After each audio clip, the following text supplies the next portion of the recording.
Hello, everybody. Thank you guys for coming back. This is Burn the Ship, new friend and connection of mine. Thank you for being here, my friend. This is the podcast where we connect entrepreneurs with other entrepreneurs to help you go all in on your business. Really excited about continuing that thing and pushing it into the startup space, the technology space. We're here at Atlanta Tech Village, which is very exciting for me. Okay. So thank you for being here. Why don't you tell us who you are, a little bit about what you do? Yeah. Okay. Hi, everybody. So my name is Tamara Lucas, and I am the CEO and co-founder of Panda, which is a personal assistant next door app. And we are a hyper-local app. We leverage technology and the trust of the hyper-local community to connect primarily busy, ambitious women to trusted help from within their local community to help them get all the things done so they can, we say, have it all without having to do it all. Sure. So, Tell me a story. Like, tell me a little bit about your background and how you decided that this was the problem that you wanted to solve. okay.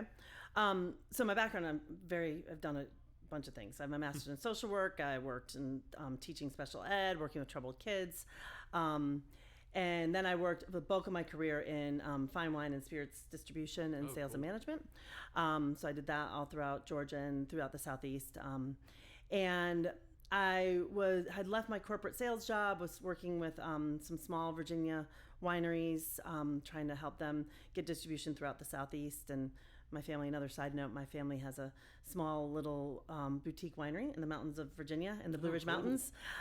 They started that while I was in the midst of my career selling wine, which I thought was the stupidest thing ever because they don't have any experience growing or making wine, but they did it, and it's amazing. So that's in Cedar Ridge Vineyards in the Blue Ridge Mountains of Virginia. But I was working with some of those things. I'd left corporate sales because it just was not fitting me. Completely overwhelmed. I'm a single mom with two school-age boys. Had just too much, right? My sink was full of dishes. I had the bags and bags and loads of laundry all over my bed and the kids' beds. And, who knows the last time the floor had been swept. So, living that life. And the story, I was actually having lunch with a friend of mine in my neighborhood. I live in the Decatur part of Atlanta. And she was working as a dog walker. And she was like, oh my God, these people whose houses I go into, they need so much more help than just a dog walk. Like, seriously, their kitchens are a disaster. If they would just throw me $20, I would clean it up for them. And I was like, man, that's something that I could really use. And I'm like, I'm sure there's people around that, like, I could just pay them $20 and they would help empty my dishwasher, which is the most dreaded job ever, and like clean it up. And so I just started thinking that there are so many people in our neighborhoods that are like me, that have just so much to get done, just don't have enough time.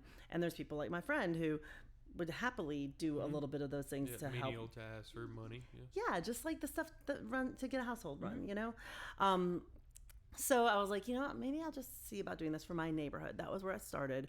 I was just going to start it in my neighborhood. I was like, well, maybe I'll just build an app. I mean, how much could that be? Like $5,000? I had no idea. So, yeah, it was ridiculous. I'm a complete non-technical founder, and I love how everybody that's listening to this podcast right now laughed at the same Oh time. God, I laugh They all at it. did It's too. like, oh Lord, it's what I didn't know. What I didn't know. But I knew a lot of other stuff, right? I knew Chardonnay and Cabernet and the grapes of the Loire Valley, and so You had a lot of life experience too. I mean, you got school age kids as a single mom at that age. That was my experience as well, living as a child. Yes. Like my mom was working her butt off. My mom worked. I remember when I was like late elementary, middle school years. My mom worked at Red Lobster. Yeah. For a long time. Yeah. She worked her butt off. She worked hours. And then when I transitioned into high school, she got a job with AT&T on the customer service side of things. And I was like, do you know how well trained you are for customer service because of how long you worked in the industry that you're in? Yes. So it's a real thing. I mean, that life experience is valuable to it lends itself well to your business experience as well, even without any of the technical side. Totally. I mean, I waited tables off and on. I mean, literally right before the pandemic, I started picking up some shifts here and there to make a little extra money, right? Single mom just doing it. And yeah, so, I started to really dig into it and started talking about it. And the more people I talked to about my idea, everyone's like, oh my God, I need that. like, when can you come to Alpharetta? When can you come to Colorado? When can you come to Pennsylvania? And I'm like, whoa, I was just going to do Oakhurst, maybe go to Winona Park. Like, I was really, really very, very, very hyper local. But then I started getting involved, and I started taking some classes at ATDC. And started looking in all the different things in the ecosystem here in the Atlanta technology world, which it's amazing. Even that is unique, is to seek out the knowledge that you're looking for to solve the problem that you want to solve is super unique in itself. I commend you for the courage to go find the answers that you're looking for. Well, and I knew I had to, it's like, and then the more I learned that I didn't know, like, and I knew there were people out there that knew how to do this stuff. So yeah, it's just what you got to do, and so we did, we did a beta, found it was working really well. I brought my co-founder on, and we did a friends and family raise and developed the app. And then we launched the app in September 2019. And we rebranded right after we launched the app too, which is another but it worked out to be great. And then, we were kind of plugging along, and then the pandemic happened, and bunches of pivots and all that, but we weathered it and are coming out the other end. And so here we are, expanding throughout Atlanta. And so what growing. Scale are you operating at right now? So we, as far as geographically, just like how many pandas you got out there, how many tasks are you guys rendering completed? So I mean, right now we're in the process of hiring right now. The thing that's hard is that pandas come and go, right? Sure. So it's like at any given time, we generally have between 40 and 50 pandas at a time. And of those 40 or 50, about 25 of them are working pretty consistently. We are basically right now servicing like in-town Atlanta, kind of like the northeast quadrant, so like I-20 to 75, that little range. We're getting ready to expand up into like Roswell, Dunwoody, Sandy Springs, and eventually up to Alpharetta, and eventually up to Johns Creek, because we have a ton of people up there that download the app and are waiting for us to get up there. Wow. We actually have app downloads, I think, in 47 states right now. Wow. Like, yeah, it's crazy. Like, we've got... From where? From what? I'm not even really sure where they find us, honestly. So you marketed locally? Yeah, I mean, kind of. Mostly everything we've done has been word of mouth. We've done very, very little marketing. Wow. Occasional boosted posts. How many downloads you got? Oh, downloads? Over 3,000. But as far as usually like within somewhere between 5 and 10% of those become paying customers. Yeah, but like a lot of those aren't even in an area that we can even service at this point, right? And actually I was just running some numbers. The customers that have downloaded and that are in the area that get turned on as a member, we've got it's about 650. Oh wow. People right now. Yeah. And where because it seems like and I know you talked a little bit about kind of revolutionizing the technology a little bit, revamping it. Like what does the growth phase look like? Are you adding pandas first? Are you adding consumers first? Are you adding services or functionality? What is the next growing phase for you guys? Yeah, well, we really need to streamline our UX and UI. There's a lot of things that we found that we thought were going to make sense, and they haven't really. So I actually just sent an agreement to my tech guys today. They're coming on in a new role, so they're going to be working with me a lot closer. And so we are going to be streamlining things and making it just a much smoother process, and really bumping up our subscriptions as well. We launched with just transactional, one-off services. And then we launched 2 subscription offerings almost 2 months ago now. And so we're really trying to push people to get to the subscriptions, just so it's more regular, and we kind of can anticipate what people are doing more. Yeah, recurring income, residuals. And we also are providing a real value add for our subscribers as well. We're working with local businesses. A big part of our mission is to support local businesses and keep money in the local economy. That kind of goes along with our hyper-local focus. And so we are finding local businesses who can partner with us and offer exclusive discounts to our subscribers. So it helps promote the local businesses, and also gives our subscribers an added benefit for being a subscriber. And along with that, the beginning part of that is really helping to create content and give our subscribers tools to help them overcome the obstacles of, I would love to use, but I can't even think about what to delegate, right? That's the thing. People, it's either A, they're like, yeah, but I'm so busy I can't even think about what to ask for help with. or B, oh, it'd be great, but I shouldn't. I mean, for me to pay someone to help me do the stuff around the house, like the guilt, right? We feel like we should do it all, but like expectations keep getting placed on us. They keep growing and growing and growing. We don't have the support around us. We don't live with our extended families nearby anymore. Our friends as busy as we are, it's like, and as working busy women, which is most of our target market, we have so many expectations and just don't have the support system. So we really are looking to be that support for women, much like me and much like many of your listeners, who just really are driven and ambitious and trying to do it all. And they just can't. So finding tools and content to help people identify ways to delegate, to prioritize, to find other levels of support too for maybe different things that we can't help with, and then giving you the extra hands to actually help get some of those things off your plate and help free up some time. And then my idea is most of the businesses that we're going to be partnering with are things like yoga studios or a spa or a restaurant, like things you can do with your time after you've freed up your time. Right. Well, that's exciting, and that's actually really, really smart method for growing the value add for the subscription side of things. Exactly, So and that will help us scale too. Once we get into communities, we find those partners first. How do you get into the communities? How do you know like when there's enough activity and one's on to light it up? So we can look and see how many app downloads we have in that area. So that's why I know like going up to like Roswell, Alpharetta in that area, because we have so many people that have downloaded the app up there. And once we move into other cities outside of Atlanta, which we're hoping to do in the next year or so, we're not going to be going into like New York City and San Francisco. We're going to be going into more of the small, medium-sized markets.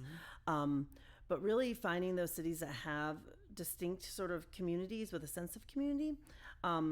Charlotte is one of our top contenders for the first place to go into. Also Charlottesville, Virginia, which is where my family is an awesome technology community as well. People really adapt well to technology there. That's the reason a lot of the early technology communities push technology out in that market.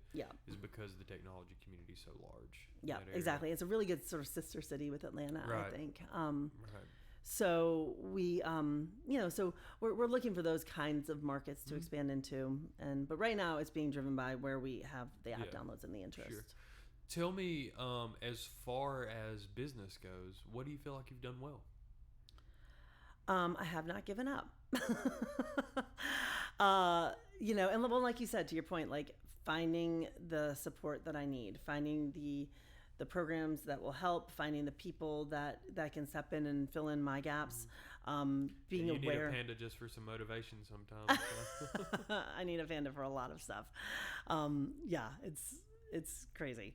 But yeah, so it's really just sticking with it, not giving up. And a big part of not giving up, I think that a lot of the reason people will give up is because they hit like a wall, right? And they're like, I don't know what to do next. Or they run into a problem, or something that they planned didn't go the way they expected, and they're like, oh, shoot, this is not what I wanted. Okay, forget it. Sure. So having the mindset, I said to myself all the time, I'm like, okay, there is a solution to this. I just need to find it, right? This is not rocket science. And even rocket science, there's solutions. You just need to find someone that knows how to build rockets. Well, money is what you need to do a lot of the solutions, but it helps. Hence goes the fundraising. If there's any investors out there, I am fundraising. But the idea of every problem that you run across, it's just really another opportunity to solve it, right? And to find a way to overcome it, and to not let it emotionally knock you down to the point that you're just like, I suck. I shouldn't be doing this. Yeah, what it's like you said overcoming is an that. incredible thing, though. Like having a solution-oriented mindset and knowing that every time you find a problem, you identify that as a problem that other people have as well, and something that you can solve, and something that you can take advantage of and bring value to people's lives in a real way. Yes. Like I feel like as entrepreneurs, a lot of times there is like inherent guilt that you almost can't escape from making money off your clients. Like really early on in your business, I think that's a real. I've talked to so many people about that you're solving a problem, and you're solving a problem that you had yourself. You relate to those people that have a problem. You almost don't want to capitalize off of that problem, but you're bringing so much value to people's lives. Yes. that you should, and you should build those resources exactly like you said, so that you can be the solution oriented mindset that you are and solve more problems for more people. Yes. I think that's a great way to look at it. I think that's a really, really valid point, because the whole idea that money is not this evil thing, right? And coming from a social work background, right, I was like going to save the world. Like, I really had to like overcome that in my mind. And really realizing that we exchange money for value, right? And the things that we do, we will make more money if we provide more value to the world. And people want to pay money for things that give them value, you know? And, you know, it's like the whole idea, and this is actually something that I actually use in some of my marketing. Like, it's the whole idea of, we don't want to keep asking our friends for favors, right? Like, people happily pay someone to help do some of the stuff that we do at my Panda, rather than asking your friend to go let your dog out or bring that package in or help you fold that laundry. Like, you're not going to ask your friend that, you know? Oh, yeah. And if you do, you feel bad, but it helps to pay someone. So yeah, I think it is definitely a mindset shift. I listened to a lot of podcasts throughout the pandemic, like really sort of business minded things, and it really helped me shift my mindset on that. Where do you think you have struggled and improved, obviously, but where do you think you've struggled early in this process? What was the most difficult to get used to?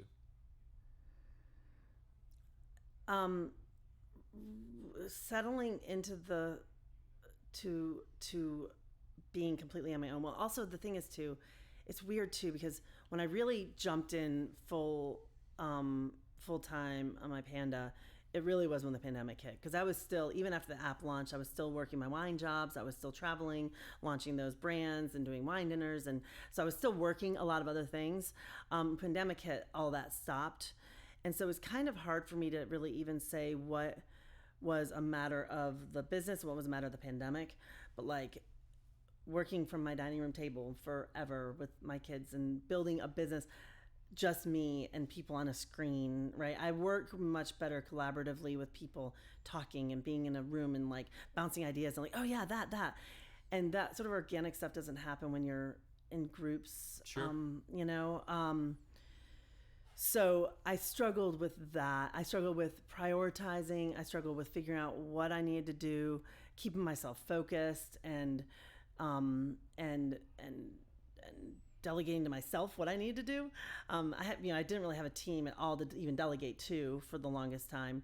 But now that I have some people, I find it hard to delegate. Right. Like, I really, really do. Makes So sense. I think it's hard for me to pull apart the things of like, was that just like living in the pandemic and living that weird thing that we were doing for a long time, or was it like me starting a startup business that I had never done either? It was so much that I'd never done. It was just figuring out what the hell I was doing. Right. And that kind of creates that same type of feeling as being overwhelmed in your home. Yes. You know, it's a strange feeling of almost helplessness, of like not knowing what you don't know. Yeah. It's a difficult thing to overcome. It stops a lot of entrepreneurs dead in their tracks. It honestly stops more salespeople than anything is lack of clarity of your next task. Yeah. So just having that, knowing that is so difficult, and then amplifying that times 10 when you're an entrepreneur is definitely a difficult thing to overcome. That's a very valid point. And also like having so many different things to do where you do nothing. Mm-hmm. Like, exactly. I default to that a lot of times. I'm just like, I don't even know. And then all of a sudden I'm like, let me just get on Facebook and scroll. You know, I'm like, that is not what I need to be doing. But like, I just get so overwhelmed. That's another sales thing too. Like, confused people don't buy. Yeah. But if you look at that from a very biological standpoint and take it away from a sales thing, like a muddled mind doesn't take action steps. Right. Make decisions. Yeah. Like any lack of clarity in your mind is going to inhibit you from taking action steps. Whether it stops you from working out or eating right or talking to people that you need to be talking to or doing work or whatever it is. Yeah. Your mind gives up on things one thing at a time when it doesn't understand things, because it wants things to be simple.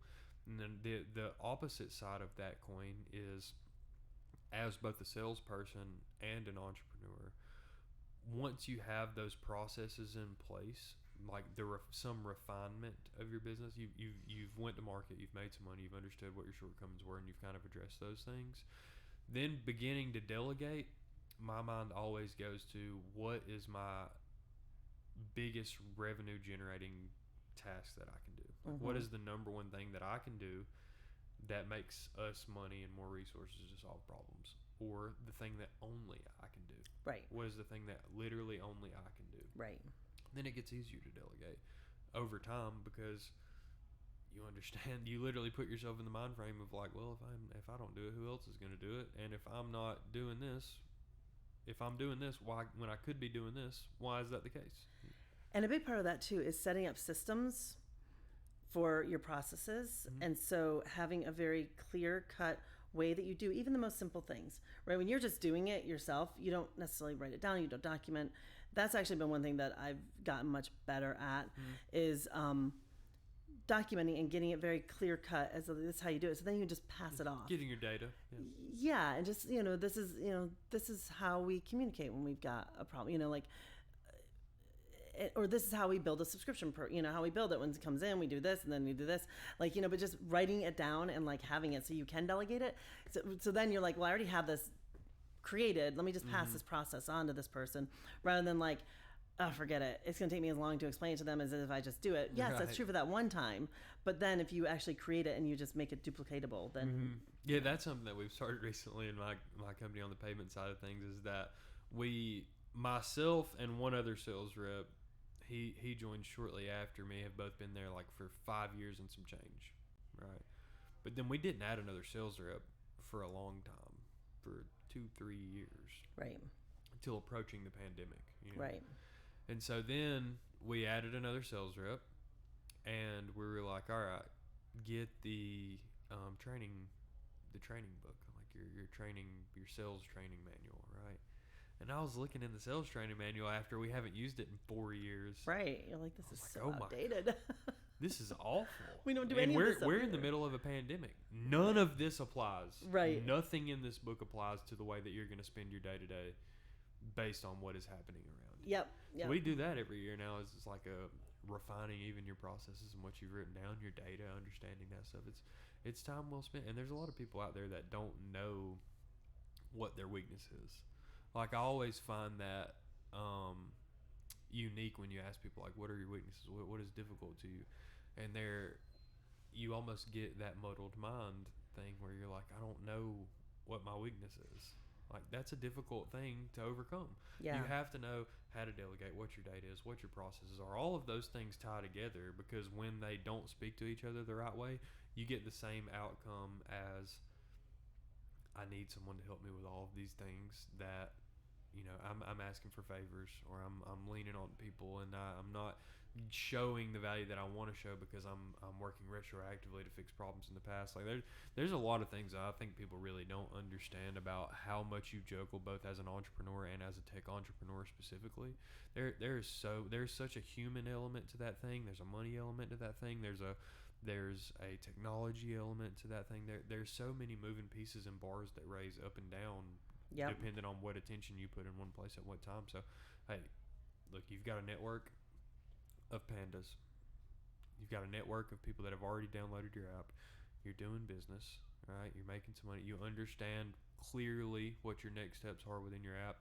You know you're going fundraising. You have two really huge opportunities as far as communities that you're going to be able to put yourself in to push yourself forward. So you're headed in the right direction. Yeah. You're doing a lot of really good stuff. Knowing good. your weaknesses is an important thing, and it's not even really weaknesses. It's just not knowing what you don't know. Right. You just don't know. Right. Like, your mind is trained to single mom, school age boys, I'm having these problems, and your mind solves problems in a way. And now you're retraining your mind to solve problems in a different way. It's a unique solution that you have. And I commend you for how far that you've made it, my friend. Thank you. So thank you. Thank you. It's exciting. Appreciate a lot of people need it. A lot of people need it, so I'm just Absolutely. not stopping. Like, it's going to happen. Yeah, don't stop. And if there's anything that we can help you with, our community as well, we're sturdy shoulders to lean on, because we talk to so many people. Because I am the first one. Like, the second you told me, hey, this is this thing that I want to change that I think would make it easier for me.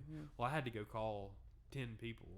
Right. Because I was like, okay, somebody's going to ask me that again. Right. In the future. Right. And so, like, my strength is finding people within our network to go lean on. Because I'm going to call you one day and be like, hey, I got another friend has this problem. You overcame it. Who should he talk to? Right, right. It's good stuff. So how can our community find you if they want to talk with you? You know, if they have something for you, want to do some business with you, want to download your app. Yeah. So the easiest way is to go to our website, which is mypandaapp.com. And yes, it is 2 A's and 2 P's at the end. Mypandaapp.com. You can go there. There's direct app downloads there for both iOS and Android. If you are interested in working as a Panda, there's a jobs tab there, so you can go right there and see what areas we're hiring in at the time, and go through the application process. You can reach out. There's a contact us. It's admin at mypandaapp.com. If you want to reach out to me directly, it's Tamara, Tamara, at mypandaapp.com. So that's really the easiest way. To go to the website, and you can try to look us up in the App Store, but there's a lot of Panda apps out there. They're all these like cutesy little video games and stuff. So sometimes it's hard to find us exactly. So You'll I just float to the top eventually. We will. Yeah, we will. So all right, the way that we always end this, and this is really exciting to me, and I'll usually trim this out and give it to you to share with your community and your network, is that take yourself back to the beginning stages of My Panda, or whenever it was. It could have been as recently as when you won the pitch contest down here at ATV. But at some moment, it's like a light switch where you say, okay, this is real, and I'm going to do it all in. I'm going to fully commit to this one thing. Like, tell us what it felt like, because we know a little bit about your background and when that thing was. But tell us when that happened, and just put yourself in that moment and tell me what it feels like. So I think it really was when the pandemic was like looming. Things had not shut down yet. And I was like, my God, people are going to need so much help. And I've got something that's already built that we can immediately start getting out to more and more people that will help so many. That's my driving force, is to help people in general, like, in everything that I do. And so when I really thought about it, I was like, this is something that is going to make a huge impact. And it was scary a little bit, because I'm like, I don't really know how to do all that stuff. We were working, we had stuff going, we had members, we had a small amount of revenue, a few $1,000s a month, like it was coming, it was working. But to like really realize like this could expand out and help so many people, and at that point we had no idea what was going to be happening with this pandemic either. Like this is when we didn't know what was happening. This is when everybody was telling us it was going to be a 2-week thing that would blow over. Right. It was even before the lockdown. And even some people were telling us it was going to be 10 years. No, nobody knew anything. And we didn't even know, like, if you had to wipe down your groceries before it came in your house. Like, it was just, like, crazy. Yeah, where you were getting it from, anything. Yeah, it was a lot of uncertainty. But I did really know that I had a solution, something that could help people, particularly in that time. And so it was really exciting and kind of like a groundswell sort of feeling, but scary. But I was like, I need to figure out how to really go in on this. Yeah. So, and I was afforded the opportunity because I stopped doing everything else I was doing because I had to. Tell me what it felt like. It felt really exciting and really invigorating, honestly. It was just like, okay, this is something. Scared? The groundswell thing. Scared? Mm-hmm. Yeah, totally. Because I just didn't know. But it was constant mind, constantly changing the words that I was saying to myself in my head, right? Like, instead of like, oh my God, I don't know what the hell I'm doing. It's like, okay, you don't know what you're doing right now, but you're going to find out how to do this, right? So it was constant, like, reworking the wording that I was saying to myself in my head all the time. And it helped me just maintain. Good old-fashioned solo neuro-linguistic programming. Yeah. Tony Robbins yourself right into ATV. Right. Totally. Brooke Castillo was the one podcaster I was listening. She does like a life coach thing. Oh yeah, I'm familiar. Yeah, I'm familiar. And I was like, at that time period, like the things she was saying like really helped me so much. I'm like, this makes sense. Okay, I'm gonna do this. Yeah, my girlfriend loves her. She's great. One of her favorites. Yeah, she's really, really great. I've moved away from her a little bit, but it was like for a solid year, I was like, oh my God, every single podcast, I was like, oh, this makes so much sense.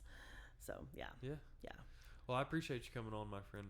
You're talking to a whole lot of people just like you and me that are figuring it out and solving problems and changing the world slowly. So thank you for being a part of Burn the Ship. Thank you for being a part of this community. I look forward to helping you and working with you and seeing where you progress.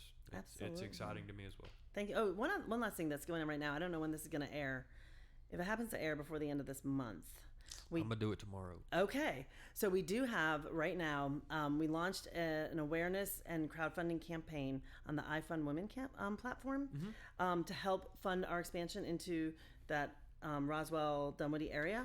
Cool. So if you go to ifundwomen.com and just search for My Panda, you'll find our campaign there. And if you wanted to support us, get some free Panda hours for when we get into your area. Even if you were in one of our areas we already service, we got different rewards and stuff that we're giving out, different tools to help you delegate and things like that and support us. So that would be another way that people could get involved and be a part of our success story. So ifundwomen.com. All right. I'll be sure to throw the link in there whenever I put it all together.